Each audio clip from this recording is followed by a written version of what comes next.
Hey friends, what's going on? Welcome to another K-pop spill session where we talk about all things happening in the worlds of K-pop and fashion, totally unfiltered, totally unedited, and emphasis on the we because I feel like you guys are watching my videos but we're not commenting. Like, what's going on with that, you guys? Let's get some comments going. It's like I always say, like if we want the world of K-pop and the world of fashion to take fans seriously, like we need to be ready to comment insightful and thoughtful comments, right? So get into the conversation, guys. Let's start talking a little bit. As you can see, I comment here. It's a little bit dramatic, but I think I'm loving it. I have a list of stuff I want to talk about. Let me show you. And you guys know how it is. It's like this is gonna be a yap session, so get ready for that and get your thoughts ready, you guys. Like get your thoughts ready as I make this video. Okay. So as you can see, I wrote spill session or Sunday spill. I'm gonna talk about how Jennie's been eating and smoking and how I feel about K-pop idols in general smoking.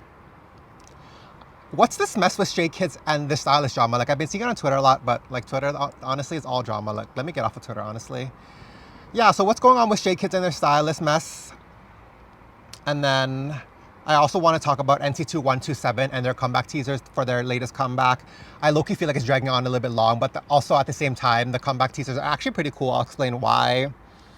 I'm also going to talk about the new YSL ad that has Rose in it, looking very, very glam. I'm actually like eating it up. And then finally, I'm gonna talk about a brand I noticed has like been making belts that like have been eating, like they've been dominating K-pop idols, you guys. Like they've been dominating K-pop fashion, like they've been dominating K-pop style, like, and honestly, I want to buy one. Okay, so let's get into it. Oh, also I have to, as always, I'm gonna talk about my cuties of the week. Who do you guys think is gonna make it onto Kevin's K-pop cuties of the week? I think you guys are gonna be surprised about that. Okay, starting with Jennie.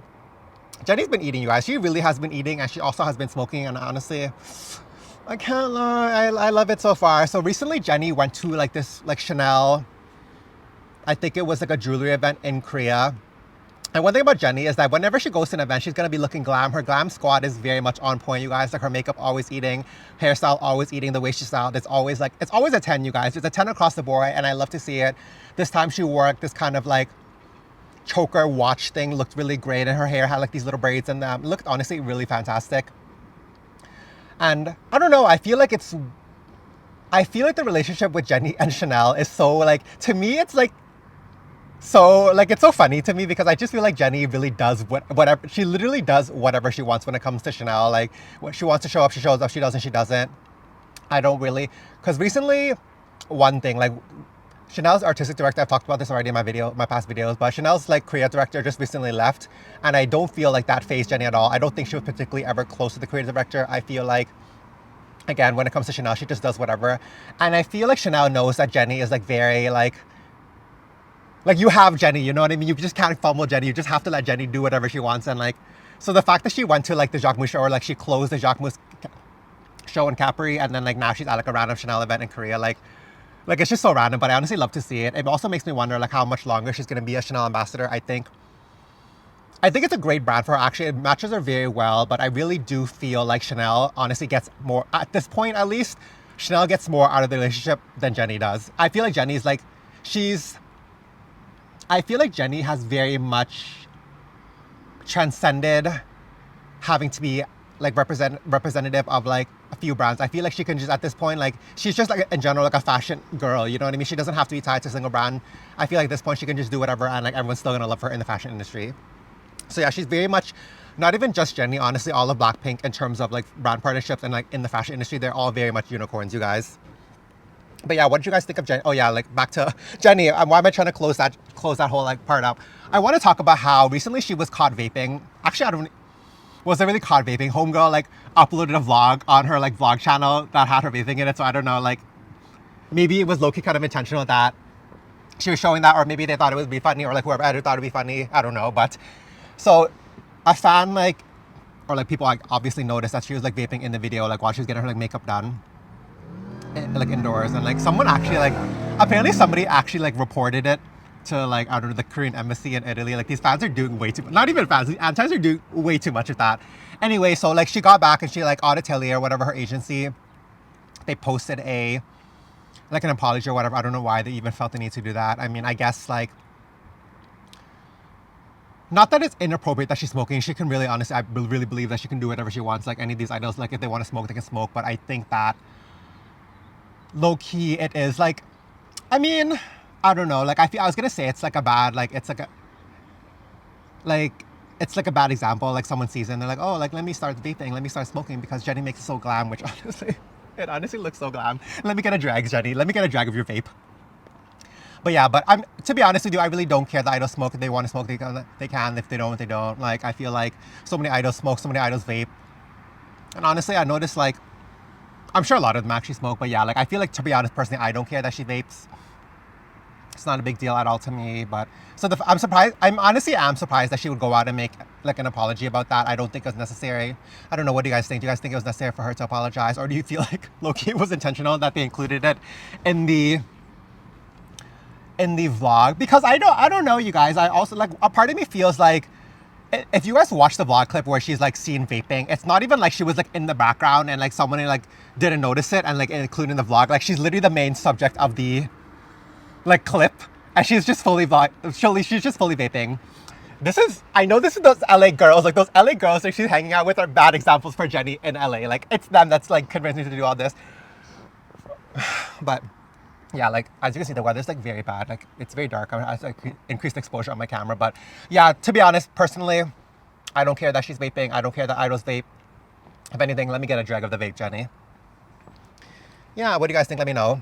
Do you guys smoke? Do K-pop fans smoke? What's the vibe here? It's funny because I feel like whenever I go to K-pop concerts, K-pop fans, like, sure, like they're mostly on the younger side.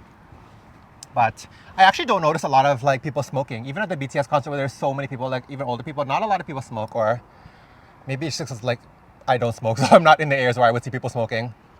But yeah, let me know what you guys think. Do you guys think it was necessary? Do you guys think it was like intentional, non-intentional? Or do you think they just did it to be really funny? I don't know. I really don't know. Don't be coming to drag me blinks. Like I'm just talking about like random things on my mind. I know like you guys are like, some of them like are gonna be like, oh, blah, blah, blah. But anyways, next. Oh. Let me drink some of my coffee. I literally got a coffee and I didn't even drink it. Cute, right?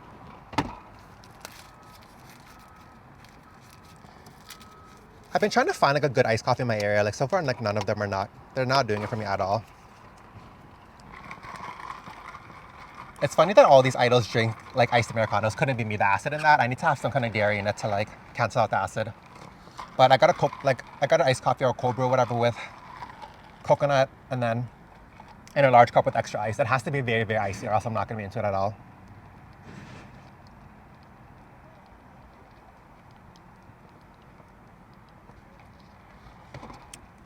Okay, this is cute, I can't lie. It's pretty cute. Okay, next thing. Yeah, I want to talk about Stray Kids. What's this mess going on with Stray Kids, you guys? Like, can someone explain it to me in the comments? Okay. So I personally follow a lot like of these K-pop stylists on Instagram. I just feel like I'm very interested in like in the industry side of things, so I always follow all like the stylists and stuff like that.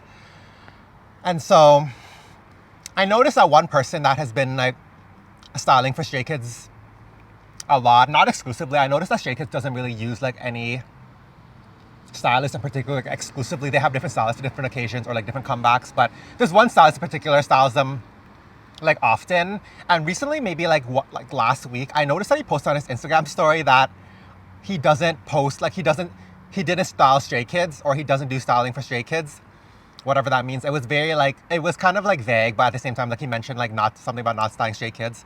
And then yesterday, he posted directly on like his Instagram story saying, oh, I haven't styled, or like our team hasn't styled Stray Kids since February. Like what's going on? Are people dragging Stray Kids styling in the recent comeback or something? To be honest, I don't mind it. I was looking on Twitter a little bit and I feel like people were actually like kind of dragging it a little bit. And then I searched his name. The stylist, actually, I think the stylist does a great job. He styles like Ateez. He does a really good job styling them. He just styles NMIX. He does a really great job. His name is like Duho. I think that's his like Instagram name. I don't know what his like actual name is in person, but I think he does a great job. And I searched his name on Twitter and people are like dragging him. They were saying, oh, blah, blah, he doesn't style the Stray Kids members fairly. He doesn't style Lino like appropriately compared to the other like members of the group. He doesn't like fit the concept, whatever, but whatever. But honestly, like I don't get that. It's not that I don't get it. I understand the sentiment, the feeling that maybe you feel like your favorite K-pop idol, or you feel like your bias is not getting the treatment that they deserve, which it's great that you guys feel like, or like, it's great that the fans want to stand up for the idols and get them the treatment that they deserve. I'm right there with you. But sometimes I feel like fans go searching for issues. Okay, this fire truck. Sometimes I feel like fans, not just Stray Kids fans, I feel like K-pop fans in general, sometimes go looking for issues just so they can defend or protect their idols, and in turn, they feel a little bit closer to their idols in that sense. That was like a little bit of a tangent, sorry. But yeah, I just feel like, to me, it wasn't a big deal. And I feel like, I get it when you're like you buy a certain member, you see, it's kind of like tunnel vision, right? Like you only see how they're treated in relation to other people, and it could easily feel like they're getting unfair treatment in comparison to others or whatever the case may be, because you're so like fixated on that one idol, right? But yeah, like, I wonder what was going on. I really don't. I'm not in like the whole, not that I'm not in it, I'm not very deep in the whole Stay fandom, so I don't really know what the issue is. Are they trying to drag him for this recent comeback, even though he didn't style it, so he has to clarify that he didn't style it? Like, what's going on with that, you guys? I was looking at the comeback images, or like, yeah, the styling images. It's not out of the ordinary to me, so if the case is that people do have an issue with it, I don't know why they would, because I feel like this is the look that I've come to like associate with Stray Kids with anyways, but it doesn't, I don't know what's going on with that. But yeah, let me know what you guys think about that, guys. What's going on with this mess with Stray Kids and their stylist? And I'm actually curious, like, who is styling them this time? Actually, they have a couple stylists, but maybe try to look into that.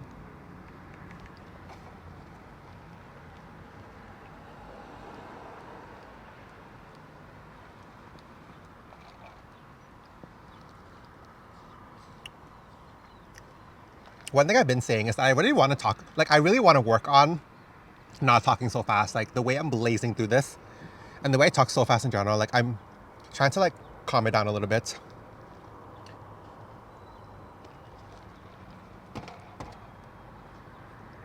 Okay, so the next thing I want to talk about is NCT 127. So NCT 127 is having a comeback. At this point, I don't even know when the comeback is supposed to be. And I feel like the comeback images have been so drawn out. Like, it feels like they've been teasing this comeback for like 2 months now. Like, please, like, just have the comeback already. Like, just drop the album.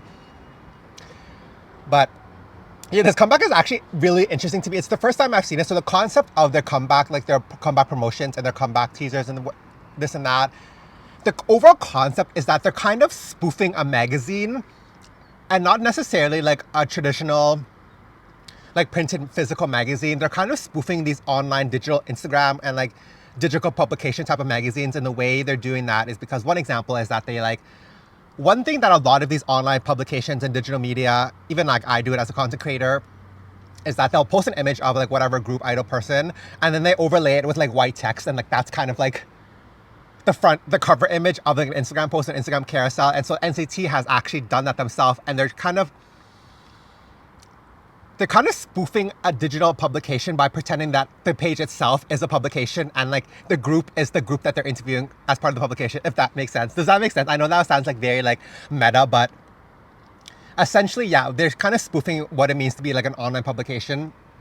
And this doesn't really, it's not really something I've seen before. Actually, I see the concept of like being a magazine, like a physical magazine being done all the time, but this idea of being like an online publication, Instagram type page thing is like new to me. It feels very fresh, and I'm wondering who has like a large part in this concept, like this concept ideation. I know they have like SM Centers or whatever that does the production, but I know their stylist, like NCT 127 stylist, like their main stylist, is actually close with this one person from an online publication like I was talking about called Eyes Mag. So I wonder if that was like what inspired this whole thing.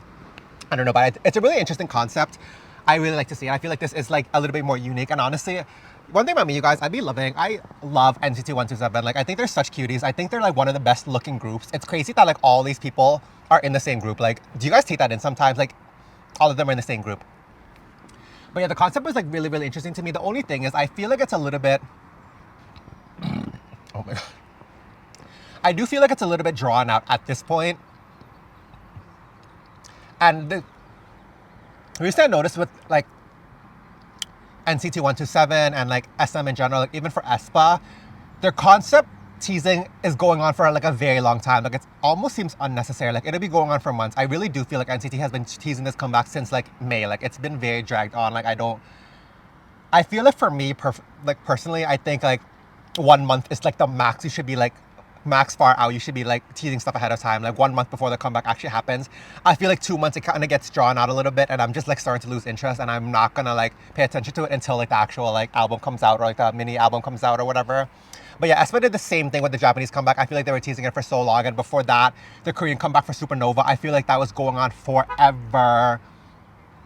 And this is something I've recently noticed, not just like the comeback teasers, but the whole comeback promotion schedule. It's great that it's extended because like obviously I want to see my idols more, but this whole thing where it's like pre comeback track and a pre teaser track, blah blah. So like there'll be like one track before the actual comeback, and then the actual comeback happens, or there'll be 2 tracks before the actual comeback, and then the actual comeback happens. It's just like it's like a lot happening right now. Even Vicha did this whole pre-debut thing. Not Vicha, Cat's Eye did this whole pre-debut thing, and I just feel like it's not. Sometimes I get it.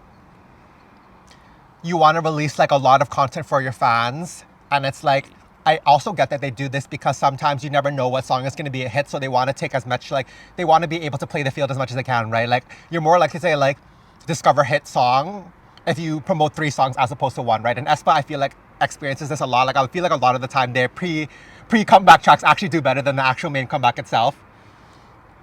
So yeah, I feel like before it was very much like you would do like a title track and then you would do a repackage and then another title track, but I feel like recently now it's like pre-track and then like the final main comeback track and then maybe like another one after that. I don't know, but yeah, like what do you guys think? Like do you guys feel like what's the ideal length of concept teasing or like comeback teasing you guys like to see? Like is 2 months like enough for you? Is like too much? Or is 1 month enough for you? Is that too much? Let me know in the comments. Like, or do you rather would just be like a surprise comeback? That could be a moment, honestly. But yeah, what do you guys think about that? What do you guys think about the NCT 127 comeback concept in general? Do you guys like this whole like magazine editorial style? It's actually cute because they even have like, you know, when like Harper's Bazaar and like Vogue and stuff like that, like they go on location to these runway shows and they have like these little mics with like their publication name on it, and they get idols to like talk into like this, like hold the mic up and it'll say like Harper's Bazaar or like FashionULT here or whatever. But yeah, like NCT 127 actually did that themselves. They're actually so funny.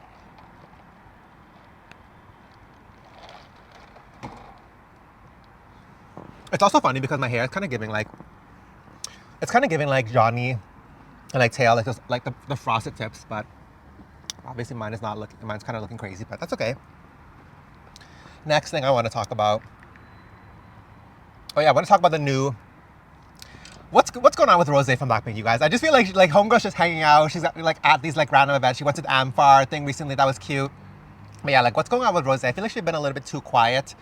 I mean, she signed with the Black label recently, which could be a moment. I honestly do have faith that it actually could be cute. I just don't know what it's gonna lead to. The thing is, I feel like the problem with Rose being at the Black label is that the main driver of the Black label is Teddy, right? Like she's like the whole thing behind the Black label. He's like the main driver of the whole thing. But right now, I feel like he's so busy, right? Like he's gonna be very preoccupied because I think he's doing like he's doing the Eyeline group. I think he's producing for them, right? And then the Black label is gonna have their own girl group, and then now Rose, and then like Somi. Like they can't even give Somi a song. So for them to like sign Rose on now and like, I don't know, somehow manage to do all these different groups. Like he's already producing for like 5 different girl groups. So for Rose to sign on, like is she gonna get a song? That's the only thing I'm concerned about. But anyways, go back to Rose. But yeah, I feel like Rose has been doing like these like random things lately, like those galas. But one thing about Rose, I think she's so glam. Like her hair is like on point all the time.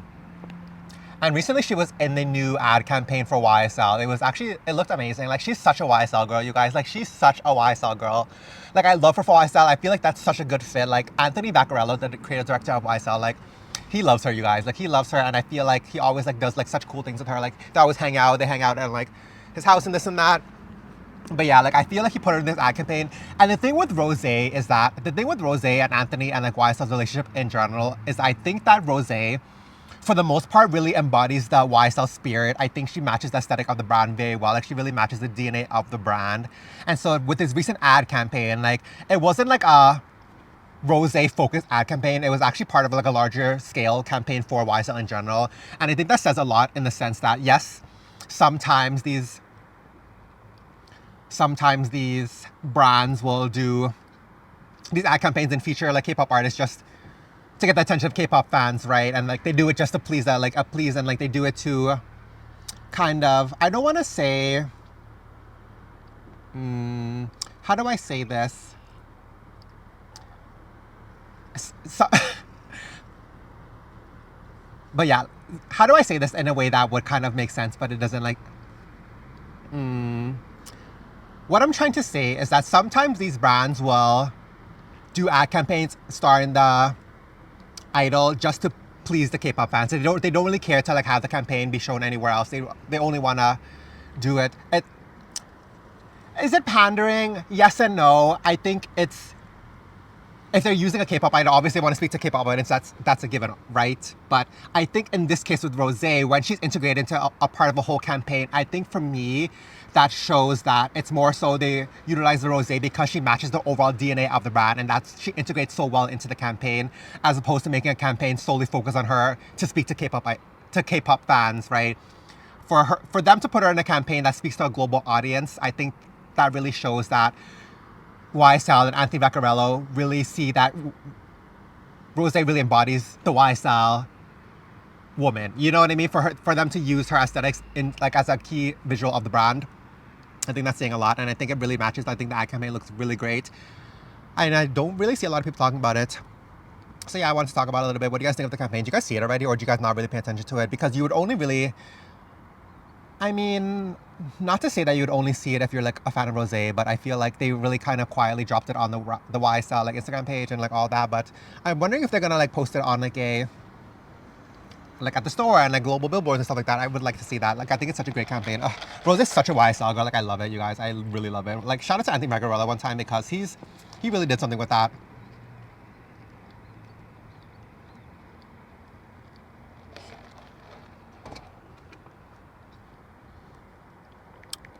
Let me know what you guys think of these Yap sessions. Like, how long do you like it to be?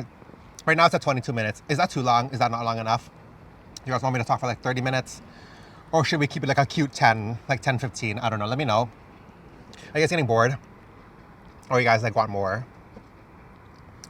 Okay, next I'm going to talk about... Okay, so one thing about me is that I love Rise. I think that Rise is one of the best style groups right now. And I noticed recently... What I always notice about Rise's outfits is that I notice that they always like have the coolest belts. And like... for some reason, I'm like really into belts. Like these past like few years, I'm like super into belts, and I always notice belts whenever K-pop idols wear them. Jimin actually wore a really, really cool belt for his comeback teasers. It's from the brand Kate. It's like the studded belt. Ugh, it looks so good. I want to get it. Anyways, going back to Rise, I want to say that what I want to say is that Rise has been wearing like these very cool belts, and a lot of them are actually from this one brand called Our Legacy. And the belts, like there's a different variety of belts. They've been wearing like this Western one a lot, and I think it looks really good. I kind of want to get that one, but I already have one that's similar to it, so I don't know about that. But they've been wearing that one. It looks really, really great on them. Like all of them wear it, and they also wear like this kind of like studded one with stars. And actually, a lot of K-pop idols wear these belts by Our Legacy. I feel like this brand is kind of having like a moment with belts. I feel like before it was very much like Y Project was having a moment with the belts, then Diesel. Right now, I feel like it's Our Legacy. I mean, they're all kind of having the moment still, but right now, I feel like what I'm drawn to and what I tend to notice is when K-pop idols wear Our Legacy belts. So check out that brand. Actually, Our Legacy does like a lot of cool things that K-pop idols are wearing. A lot of the denim is like very, very cool. New Jeans even wears like Our Legacy belts, and it looks great on them. Shout out to New Jeans because they're really on it when it comes to style. Rise as well. They're super, super on it. I think their stylist is doing such a great job. But yeah, like, I don't know. Something about Rise, the way they're styled, I just feel like out of all the K-pop groups, the way Rise is styled, it feels like the closest to what I would personally want to wear. It feels the closest to something that I feel like the way I want to dress, you know what I mean? I feel like they're styled super well. It's kind of like, it feels like they're dressing in a way that's very realistic. It's very grounded in reality, but at the same time, it still looks very cool. It still looks great. It looks great as them, like as a group. So yeah, like I really like that. Actually, a lot of like, I noticed they're taking a lot of styling cues from Miu Miu. A lot of K-pop groups are actually taking styling cues from Miu Miu. I think that's really cool. But yeah, like I feel like Rise is styled in a way where I think it's, in terms of proximity to me and my personal style, I think it's the closest out of all the groups right now. I think they're doing such a good job with the styling. Like shout out to the stylist. But yeah, do you guys know about Our Legacy? What do you guys think of the belts? And this is kind of like here, all these different topics. But yeah, I think that was, I don't know. I kind of want to get one. I've been looking at the Essence sale to see if there's any cool Our Legacy belts. So honestly, you guys, I just have so many. Not so many, but I have enough belts to satisfy me right now. So I don't know why I'm trying to look for all these different things.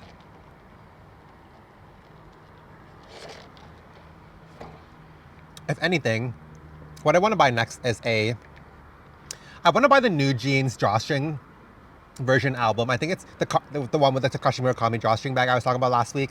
Yeah, I want to buy that. I was looking at my local K-pop store. It was like $40, which is not horrible, but at the same time, like I really only want the drawstring bag. So maybe I'll get that, and then I'll give away to like the actual album to like one of my friends or something. I don't know. But yeah, like that was kind of my thoughts like on everything happening recently in K-pop. I'm sure there's more, but I didn't write it down yet. Also, I want to talk about my cuties of the week. Who is on your cuties of the week, you guys? Who's your K-pop cuties of the week? Let me know in the comments who you've been liking lately. Last week, I was saying how it was Dohoon from To Us, and then Sungchan, and then I think I was saying Xion from NCT Wish. Oh, such cuties. But this week, I want to talk about some new cuties that have made the top list. Okay, first is Hoshi. Oh, Hoshi's so cute, you guys. Like, he's so cute with his blonde hair. I've been watching like random TikToks, you know, like when you watch like one TikTok video of like a K-pop idol, then like it starts to flood you with that K-pop idol. But yeah, Hoshi's like so cute. I feel like he's like really good style too. Like he's been really into chrome hearts lately. I think he's like very cute. And I love Hoshi with his like little blonde hair. He looks so good. But yeah, he's very cute. Hoshi's definitely on my top cutie list recently. Next person is Jaemin. Oh, you guys, like the clips of Jaemin from NCT Dream performing Poison at the concert tour. Like, you guys, like, if you guys know me too, like, Poison is my song. It's been my song from day one of the album, you guys. That song has been on repeat for me. Like, it's gone triple platinum on my playlist. Like, at home, easily one of my top played songs.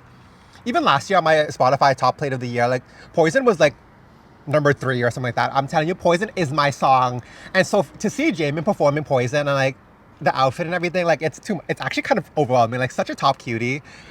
And yeah, and like Jaemin actually has like very unique visuals in the sense that I feel like he's like very cute looking, but he's also like very like good looking, like handsome, but classically handsome. Like, and recently he like dyed his hair black for a little bit and it looks so good on him. But yeah, like seeing him perform like Poison, I could like, if you looked at my TikTok, or if you look at my TikTok like likes, it's like you'll see like 50 videos in a row of him performing Poison. Like it's too good. Let me get the Narcissism book, honestly. Let me see what's going on with that.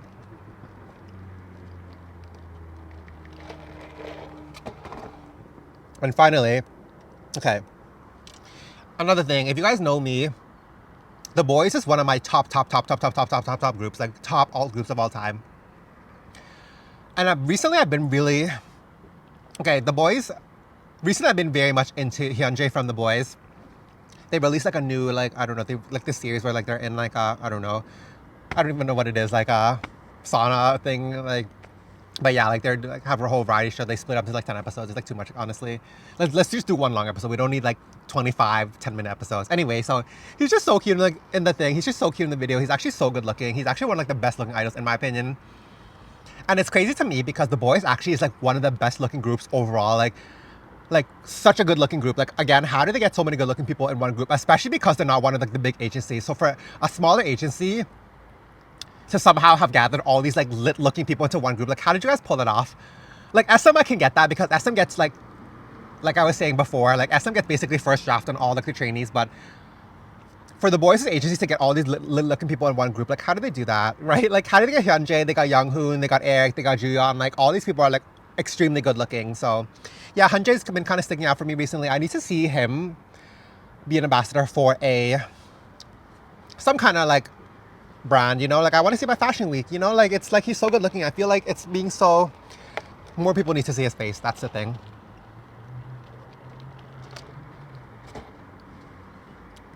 Yeah, also speaking of Fashion Week, not even Fashion Week anymore, speaking of runway shows or like fashion shows, San from Ateez recently attended the Dolce and Gabbana like Ultimoto show in like Sardinia, and he actually looked so insane to me, like crazy but like lit and like good looking. I don't even know how I feel about it. He wore this kind of like very runway theatrical like molded chest piece thing. Like I don't know, you guys have to go look at it, but yeah, like it's so crazy to me that he wore that. It's like so random to me, like the way like they kind of did something with that. Honestly, the stylist kind of did something with that. It was very much like a look.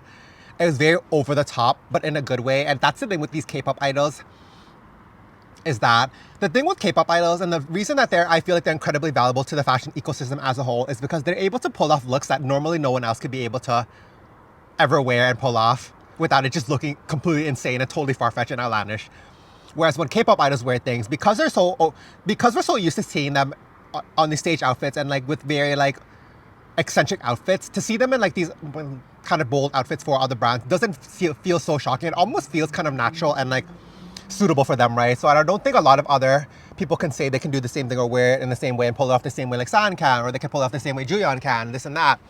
But yeah, like he was looking like crazy at the show. And one thing about Dolce and Gabbana, they have the budget, you guys. They'd be flying these idols out to like these like lit destinations, like these beautiful venue show venues, and they'd be like doing the most of them, right? Like, and Dolce and Gabbana is kind of in their K-pop era right now. They just Ateez for Coachella, and that looked great. They recently brought Do-young to the show. Do-young's like their ambassador. It looks amazing. I don't know what it is about Dolce and Gabbana. They have the cheat code to Kevin's heart because they have all like my favorite idols. Like they have all of the best looking idols in my opinion at the shows. Like they have San, they have Ding Young-hoon, and they have Hyunjae, and they have Do-young. Like some of my faves from these groups, you guys. But yeah, like they kind of know the cheat code to my heart. Like who's doing that? But yeah. They're kind of eating, honestly. I'm loving it, but they're kind of like bouncing around with all these different idols. They're very much in like their K-pop era. So I wonder if they're gonna keep working with these three idols, or they're gonna bring like a different person to the next show. I'm sure they want to bring Do-young, but they're doing kind of in the middle of the promotions for NCT 127's comeback, right? And San was, I guess, a little bit free. I don't know, but yeah, it would have been cute to see San there and with like Hyunjae and Young-hoon from the boys. But yeah, like again, Dolce, you did something with that, Dolce. Shout out to you guys. Shout out to them. Who's sourcing these K-pop idols for them?